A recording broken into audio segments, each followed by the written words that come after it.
Bonjour mes amis, je suis content de vous retrouver pour cette leçon qui va porter en fait sur un ensemble de jurisprudence qui se situe sous la leçon 6. Donc cette leçon est effectivement la suite en fait, de la leçon 6 qui était consacrée au secret professionnel et partage d'informations. Et vous avez donc la possibilité de prendre connaissance des différentes affaires que j'ai placées sous la leçon numéro 6 et que je vais commenter avec vous maintenant. Donc déjà, je vais vous redonner un peu le principe de base. Le principe de base, c'est de lire ces différentes décisions et d'essayer d'en tirer, je dirais, un enseignement professionnel au niveau des pratiques professionnelles, mais en même temps un ensemble d'éléments de connaissances qui vous permettent de vous repérer correctement dans les questions référées au secret professionnel et au partage d'informations. Alors la première affaire est une affaire du 14 février 1978. Donc l'idée dans cette affaire, c'est de comprendre un peu ce qui va ressortir d'essentiel dans cette jurisprudence de la Cour de cassation. Donc 14 février 1978, Dame Kerba, c'est le nom qu'on donne à cette affaire. Alors si je reprends un peu l'affaire en elle-même, rapidement dans ses éléments, il s'agit d'une assistante sociale qui est témoin, on va dire, dans l'exercice de ses fonctions de maltraitance commise sur mineurs. Elle va être convoquée dans le cadre d'une procédure devant la justice aux fins de témoigner. Elle va opposer le secret professionnel pour ne pas témoigner. Et dans un premier temps, je dirais, elle se fait condamner pour refus de témoigner, en fait. Donc elle va être condamnée à 800 francs d'amende. Alors, effectivement, on est en 1978, il n'est pas question de parler d'euros, mais 800 francs d'amende, c'est quand même une somme assez conséquente. Aujourd'hui, pour les mêmes faits, l'amende est de 3 750 euros. Donc voilà, c'est ce que prévoit la loi actuellement. Donc là, à l'époque, c'était 800 francs d'amende. Et donc son affaire va aller jusque devant la Cour de cassation, qui, comme son rôle le prescrit de façon claire, la Cour s'occupe de savoir si les articles de loi, si les lois finalement sont bien appliquées par les juridictions du fond, autrement dit ici par la Cour d'appel notamment, puisque la Cour d'appel a confirmé la condamnation prononcée en première instance à l'encontre de cette assistante sociale. Et que va nous dire la Cour de cassation ? Eh bien, elle va nous dire, au fond, qu'entre, d'une part, les règles relatives au secret professionnel qui imposent le silence, et d'autre part, les règles qui imposent à chacun et chacune d'entre nous de témoigner devant la justice quand la justice nous convoque aux fins de témoigner, eh bien, la règle du secret professionnel est plus forte que la règle qui impose à chacun et chacune d'entre nous de témoigner. En justice, en particulier. Donc voilà ce qu'on apprend dans cette affaire. C'est pas rien. Quand on exerce le métier d'AS en particulier, je pense que cette affaire est une affaire très très intéressante. Alors, elle date en effet de 1978 et on pourrait se dire, bah oui, mais c'est une vieille affaire, peut-être que depuis les choses ont changé. Je vous le dis très clairement, les choses elles n'ont pas changé. D'ailleurs, cette affaire elle est référée dans le code pénal. Mon code pénal, celui que je vais vous montrer là, c'est l'édition 2020, voyez-vous. Je ne suis pas un prof d'histoire du droit, si vous voulez, je travaille avec des jurisprudences récentes, mais là, en effet, des affaires comme ça, il n'y en a pas tous les jours, mais sachez que voilà la règle qui est posée en la matière. Ensuite, une deuxième affaire que je vous ai demandé de lire et éventuellement de réfléchir aussi sur ce qu'elle pourrait vous apporter au titre de vos métiers de travailleurs sociaux. C'est une affaire qui a été jugée par la Cour administrative d'appel de Lyon le 30 décembre 1992. Alors, pour aller vite, les faits sont relativement simples. Il s'agit d'une personne qui demande un agrément pour être famille d'accueil, assistante familiale, voilà. Pour que cet agrément soit accordé ou éventuellement renouvelé, il y a une visite à domicile qui est faite par deux professionnels dans le cadre d'un entretien en fait en vue de l'agrément. Voilà, c'est ça l'histoire. Et donc nos deux AS vont se rendre chez les demandeurs d'agrément pour effectuer l'entretien nécessaire à l'agrément. Quand elles vont arriver chez cette personne, il va y avoir la présence d'un tiers qu'elles ne connaissent pas, mais qui a priori évidemment est un ami, je dirais, du demandeur d'agrément et elles vont effectuer l'entretien en présence du tiers.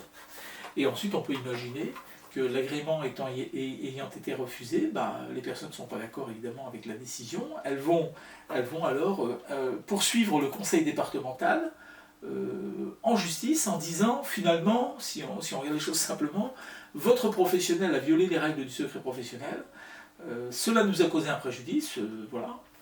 Par conséquent, vous nous devez des dommages internes. En gros, c'est ça l'histoire. Et la Cour administrative d'appel va effectivement confirmer que la violation du secret professionnel ou le non-respect de la confidentialité au cours d'une procédure, notamment ici d'agrément, entraîne un préjudice à l'encontre du demandeur d'agrément, que ce préjudice il est en lien direct avec la faute commise par les professionnels dans l'exercice de leurs fonctions. Par conséquent, le conseil départemental est condamné à payer des dommages et intérêts. Alors quels enseignements peut-on tirer d'une affaire comme ça ? C'est très simple, il faut essayer de comprendre déjà, premièrement, que quand vous commettez une faute dans l'exercice de vos fonctions, ici on est avec deux fonctionnaires en fait, donc c'est une faute de service dans l'exercice des fonctions, vous engagez la responsabilité civile, puisque on parle de dommages et intérêts, de votre employeur, en l'occurrence ici le conseil départemental. Mais cela aurait été identique si c'était deux professionnels du secteur privé. À partir du moment où dans l'exercice de vos fonctions vous commettez une faute qui cause un préjudice à un tiers, votre employeur est responsable civilement de la faute que vous avez commise. En gros, c'est ça l'histoire.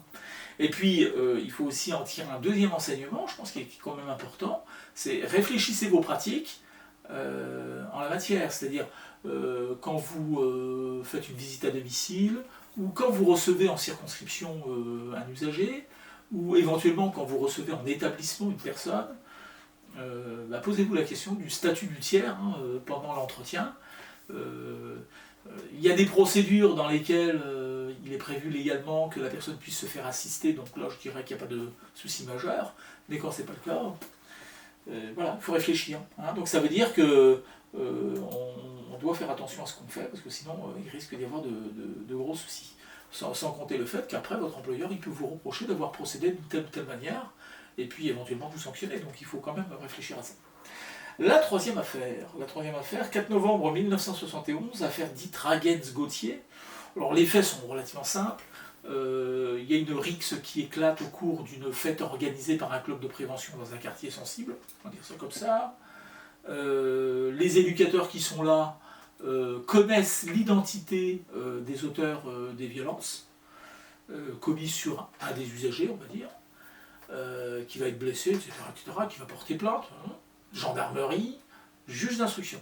Et nos éducateurs vont se retrouver devant le juge d'instruction, en gros, et ils vont dire au juge d'instruction, on ne peut rien vous dire, on connaît l'identité des personnes, mais vous comprenez, nous, on est éducateurs de prévention, et si on commence comme ça va se savoir, et notre travail, en gros, il est plus possible dans le quartier. Le juge d'instruction va dire, ok, d'accord, je comprends, le procureur ne va pas être tout à fait d'accord avec cette position, il va faire appel de la décision du juge d'instruction, etc., etc. Et on va se retrouver à un moment donné devant la Cour de cassation, parce que nos éducateurs finalement ont été condamnés en appel, ils ne sont pas d'accord, donc ils vont en cassation, et ils disent finalement, au bout du compte, oui, mais nous, on a un métier particulier qui fait que, par conséquent, nous condamner parce qu'on n'a pas donné l'identité de l'auteur des faits, ça ne va pas, donc il y a quelque chose qui ne va pas. On va se retrouver donc devant la Cour de cassation. Alors ce qui m'intéresse dans cette affaire, que vous pourrez lire tranquillement, là je vais à l'essentiel, parce que je pense qu'il faut retenir l'essentiel dans ces affaires-là. Ce qui m'intéresse, c'est comment la Cour de cassation va argumenter le fait qu'il devait, en effet, dénoncer les faits. Alors je vais vous lire l'extrait, parce que je trouve que l'extrait en lui-même est suffisant, et ensuite je vous dis en gros ce qui me semble important à retenir dans cette affaire. Alors, attendu que toute personne recevant une confidence qui lui est faite dans l'exercice de sa profession n'est pas par là même tenue au secret professionnel, qu'il résulte des termes de l'article 378 du Code pénal que le secret professionnel ne peut être opposé à la justice que par ceux qui sont, en raison de leur profession ou de leur état, des confidents nécessaires, que tel n'est pas le cas de la profession d'éducateur de jeunes délinquants ou inadaptés, ou d'éducateur de prévention. que si ces personnes sont incontestablement tenues à une grande discrétion, seules compatibles avec des fonctions très importantes et très délicates, si elles peuvent estimer en conséquence et pour des raisons d'efficacité professionnelle ne pas devoir prendre l'initiative de révéler certains faits parvenus à leur connaissance, elles n'en sont pas moins, comme tout citoyen, soumises à la loi et obligées de répondre aux questions que leur pose régulièrement le juge. Que cette obligation l'emporte sur le souci de ne pas perdre la confiance des jeunes gens dont ils ont la charge, que cette confiance ne saurait être acquise et conservée au prix de la méconnaissance des droits supérieurs de la société. Là, je pense que vous avez quand même un attendu particulièrement explicite. La première chose qu'il faut retenir, c'est que tout le monde n'est pas astreint au secret professionnel. Il y a un certain nombre de personnes qui sont astreintes au secret, et c'est pas parce qu'on reçoit des confidences qu'on est systématiquement astreint au secret. Le coiffeur reçoit peut-être des confidences de certains clients, de certaines clientes. Il n'est pas astreint au secret professionnel pour autant. Vous voyez. Le chauffeur de taxi peut-être aussi, voyez-vous. Hein, je ne sais pas. Peut-être que les chauffeurs de taxi, pendant la nuit, sur des trajets un peu longs, reçoivent des confidences. Ça ne fait pas d'eux des confidents nécessaires au sens où on l'entend habituellement. Voilà. Donc ça, c'est un premier point. Hein, donc on nous le rappelle. Donc il faut qu'il y ait une base légale au statut de confident nécessaire. Dans tous les cas, dans cette jurisprudence, on nous le dit très clairement, ça n'est pas le cas des professions d'éducateurs de jeunes délinquants ou d'inadaptés. Donc c'est clair. Pour la Cour de cassation, les professionnels éducateurs spécialisés, on va dire ça comme ça, hein, pour le terme global, ne sont pas astreints au secret professionnel. Que si ces personnes sont incontestablement tenues à une grande discrétion, donc ça veut dire en clair que ici on nous explique bien que les éducateurs sont tenus à une grande discrétion, pas une discrétion tout court, une grande discrétion. Donc on rajoute un adjectif qualificatif qui insiste bien sur le fait que la discrétion professionnelle, c'est quelque chose de très important dans le métier d'éducateur, en particulier d'éducateur de prévention. Donc voilà, que cette grande discrétion est nécessaire pour exercer les fonctions particulières qui sont les vôtres en tant qu'éducateur. Mais que pour autant, et c'est ça qu'on apprend, pour autant, cette grande discrétion n'autorise pas les dits éducateurs à l'opposer au juge. Autrement dit, ils ne sont pas recevables dans cette opposition au juge de la discrétion à laquelle ils sont tenus. Et donc, conclusion, ils doivent parler. Voilà ce qu'on apprend. Ça veut dire que dans cette jurisprudence, en effet, vous avez bien l'aspect secret professionnel confident nécessaire, et puis grande discrétion pour les autres, en fait. C'est ça la summa divisio, je dirais. C'est un peu ça. Maintenant, au-delà de cette division entre secret professionnel et discrétion, on se rend compte qu'une des grandes différences, c'est que quelqu'un qui est astreint au secret, il peut opposer son secret au juge. Revenez à Dame Kerba de tout à l'heure, 1978, qui oppose à la justice son secret professionnel, et quelqu'un qui est tenu à une discrétion professionnelle ne peut pas opposer sa discrétion au juge. Vous voyez, ça c'est très important. Et donc, si vous êtes amené à devoir témoigner en justice en tant qu'éducateur, voilà, vous devez parler, en fait, hein, vous devez dire un certain nombre de choses au juge, au risque de vous retrouver avec une amende. Alors aujourd'hui, je le répète, hein, c'est 3 750 €. Alors ensuite, dans les questions que je pose par rapport à cette affaire, je demande si au fond, aujourd'hui, parce que là on est en 1971 quand même, est-ce qu'aujourd'hui, en 2020, on peut dire que cette distinction secret professionnel pour certaines professions et discrétion pour les autres, est-ce que cette distinction est toujours aussi pertinente? C'est un peu ça ma question. Et puis là, je vais vous dire ma réponse. En fait, ma réponse c'est non, aujourd'hui, on peut dire qu'il y a une certaine porosité entre les frontières, secret, discrétion. En plus, on a de plus en plus de professionnels qui sont astreints au secret missionnel. C'est-à-dire que ce n'est pas leur profession qui les astreint au secret, c'est les missions auxquelles ils participent ou auxquelles ils collaborent. Par exemple, tous les professionnels de l'aide sociale à l'enfance, tous les professionnels de la protection maternelle et infantile, tous les professionnels, par exemple, des CHRS, Centres d'hébergement et de réinsertion sociale, sont astreints au secret professionnel ou secret missionnel, ça revient exactement au même, parce que la loi l'a prévu. Donc il y a beaucoup de lois aujourd'hui qui soumettent des professionnels au secret missionnel. Et le secret missionnel donc, n'est plus rattaché à la profession, mais à la mission qu'on exerce. Autrement dit, un éducateur aujourd'hui, en prévention spécialisée, il est astreint au secret professionnel par le Code de l'action sociale et des familles, parce qu'en effet, la mission ASE implique le secret missionnel. Donc, oui. Donc cette affaire-là, aujourd'hui, serait d'une autre nature. Parce qu'effectivement, on a le secret missionnel qui pourrait être opposé éventuellement. Bon, voilà. Voilà pour cette affaire. Donc retenez quand même que c'est la première affaire, et la dernière, je pense même, où on parle de cette distinction secret professionnel et discrétion professionnelle. C'est cette affaire-là qui fonde véritablement la notion de discrétion professionnelle dans le monde éducatif. Ensuite, on a une affaire numéro 4. Alors ça, c'est l'affaire Montjoie, 8 octobre 1997. Alors vous n'avez pas dans le dossier la totalité de l'affaire, puisque j'ai en fait résumé un peu le dossier en reprenant la jurisprudence, mais dans les éléments essentiels. Autrement dit, vous n'avez pas la totalité de l'arrêt. Je ne pense pas avoir mis la totalité de l'arrêt. Bon, enfin, dans tous les cas, dans cette affaire, ce qui est certain, c'est que nous avons ici une équipe pluridisciplinaire qui va être condamnée parce que ils n'ont pas, d'une part, porté assistance à personne en péril, et d'autre part, ils n'ont pas dénoncé une affaire de maltraitance, de viol sur mineur. Voilà. Alors de quoi s'agit-il en fait? Il s'agit d'un enfant, enfin d'une fratrie, placée dans une famille d'accueil par une association spécialisée, qui intervient dans un cadre judiciaire. On est ici dans le cadre de l'assistance éducative, autrement dit le juge des enfants, qui confie l'enfant au conseil départemental, qui lui-même va le confier à une association, qui elle-même va confier l'enfant à une des familles avec laquelle elle travaille. Voilà. En gros, c'est ça l'histoire. Et au cours de ce placement, le plus jeune des enfants va subir un viol par son frère, un viol par sodomie. L'équipe va être avertie de ces faits-là par la famille d'accueil, et il va être décidé rapidement de séparer l'auteur de la victime, et ensuite, voilà, on le voit dans la chronologie, les faits se déroulent au cours du mois de décembre, et dans la chronologie, il va y avoir cette séparation de l'auteur de la victime, et après, une convocation des parents, en fait, des deux enfants, en l'année N+1, c'est-à-dire, quand même, il s'écoule 12-13 jours entre le moment des faits et le moment où on convoque les parents, effectivement.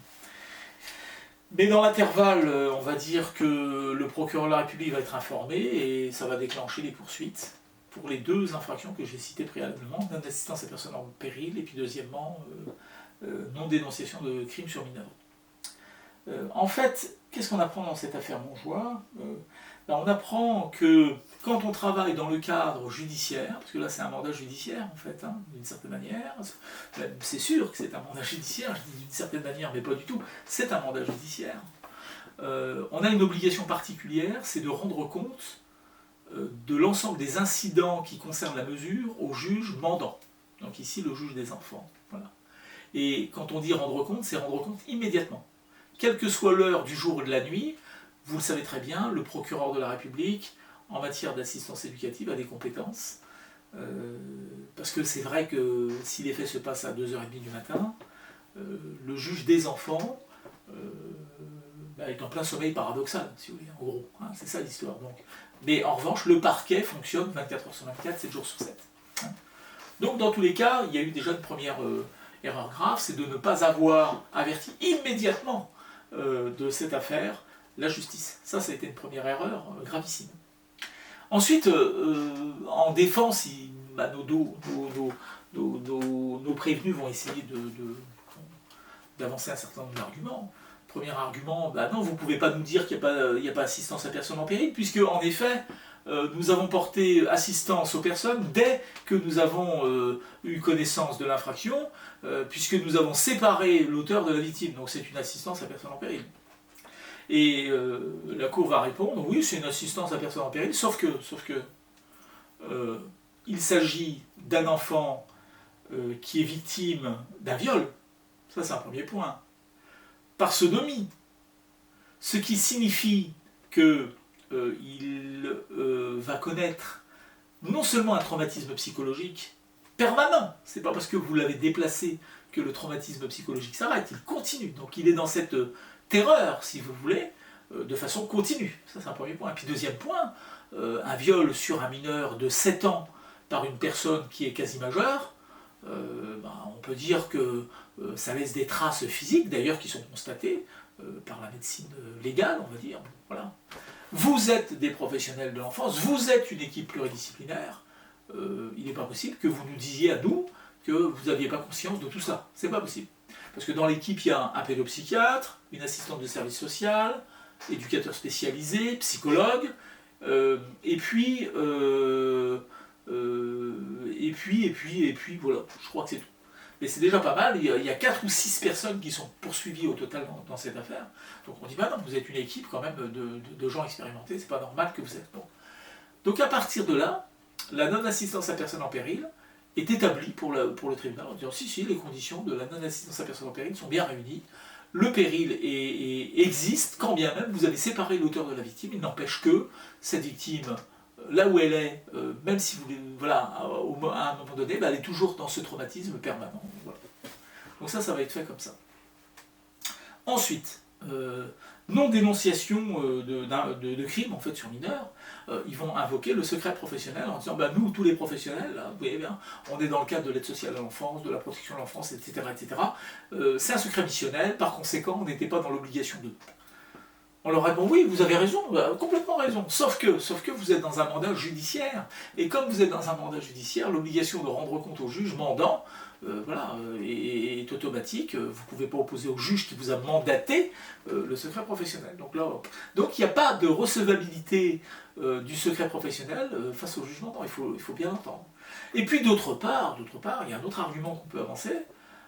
Vous travaillez aussi dans le cadre du conseil départemental, à l'égard du président du conseil départemental, vous avez aussi des obligations de signalement, on va dire, de faits graves.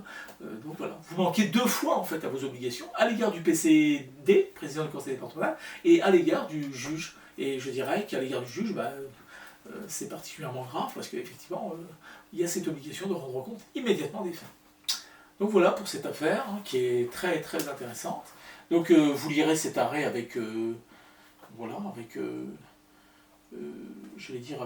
intérêt, parce qu'il vous apprend beaucoup de choses sur ce qui s'est passé, en effet, dans cette affaire. Alors là, je constate que je vous ai mis l'arrêt dans sa globalité. Il est un peu long, j'en conviens. Mais bon, tant pis. Vous prendrez un peu plus de temps, mais il est quand même intéressant, je trouve. Puis avec peut-être les explications que je vous ai données, ça va vous faciliter la lecture de cette jurisprudence. Voilà pour les jurisprudences que je voulais absolument étudier avec vous rapidement.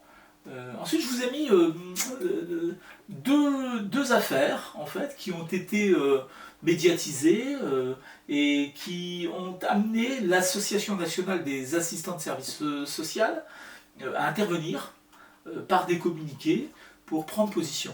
Il y a une affaire qui s'est déroulée donc, à Besançon, et une autre qui s'est déroulée à Belfort. Et donc, voilà. Alors, je regarde, voilà, là c'est Besançon, et là c'est Belfort, effectivement, l'affaire de Belfort. Alors, vous avez lu peut-être le communiqué qui est joint donc, à la leçon numéro 6, et ce communiqué qui date du 21 septembre 2007 nous fait part, effectivement, d'une affaire concernant une AS qui a été poursuivie en justice pour ne pas avoir dénoncé une personne en situation irrégulière. Mais au bout du compte, on apprend que cette affaire, finalement, suite à des interventions diverses et variées, a été classée sans suite, mais elle posait la question de l'obligation ou pas, par un professionnel astreint au secret professionnel, de dénoncer des personnes en situation irrégulière. Vous voyez bien que c'est quand même un cas particulier. Alors, je vais vous dire, les choses sont très, très claires, je pense. Il y a des possibilités de lever le secret professionnel, mais ces possibilités sont prévues par la loi, et la loi nous dit, dans ces cas-là, précisément, vous pouvez lever le secret professionnel sans qu'il y ait possibilité de vous poursuivre pour violation du secret. Tout cela, en fait, est bien dans le code pénal. Si vous lisez, par exemple, l'article 226-14 du code pénal, vous verrez que cet article contient 3 possibilités, en fait, de lever le secret professionnel dans certaines situations sans encourir l'infraction de violation du secret. Et c'est notamment le cas lorsque vous levez le secret professionnel parce que vous êtes informé qu'un mineur est victime de violence, de maltraitance, de viol, ou une personne particulièrement vulnérable, etc., etc. Donc vous voyez, hein, pour les mineurs, les personnes particulièrement vulnérables, on peut lever le secret professionnel. Mais dans la liste que je viens de dire, il n'y a pas les personnes en situation régulière. On ne vous dit pas, oui, vous pouvez, vous devez lever le secret professionnel si vous constatez qu'une personne est en situation irrégulière. À ma connaissance, hein, je ne dis pas que je sais tout, mais à ma connaissance, je ne connais aucun texte qui oblige un professionnel à dénoncer, en fait, des personnes en situation irrégulière. Dans le même code pénal, on a effectivement aussi un ensemble d'articles qui obligent les personnes à dénoncer les choses. Par exemple, vous êtes informé d'un crime, vous êtes informé d'un projet terroriste. Ben oui, la loi nous dit, vous êtes obligé de faire quelque chose pour éviter que le crime, pour éviter que le projet terroriste se réalise. On nous le dit, ça c'est clair. Donc si vous ne le faites pas, là vous êtes en infraction. Mais est-ce qu'il y a un texte qui dit une personne en situation régulière doit être dénoncée par le citoyen lambda? Il n'y a aucun texte qui dit ça. Donc ici, l'assistante de service social va se défendre en disant, premièrement, je suis astreinte au secret professionnel, et deuxièmement, il n'y a aucun texte qui oblige à ça. Donc l'affaire va être classée finalement sans suite. Et on a une autre affaire qui porte sur à peu près la même thématique, puisqu'il s'agit de personnes en situation irrégulière, c'est l'affaire de Besançon.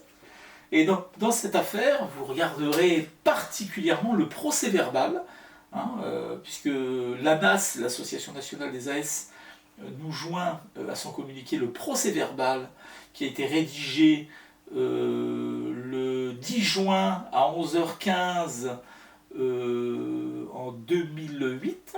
C'est un procès-verbal dit de dénonciation, où vous avez une AS qui travaille avec une famille, on va dire, donc elle rend à cette famille visite, et un jour elle constate la présence d'un tiers qu'elle ne connaît pas, elle se renseigne, et elle se rend compte que, au bout, c'est une personne en situation irrégulière.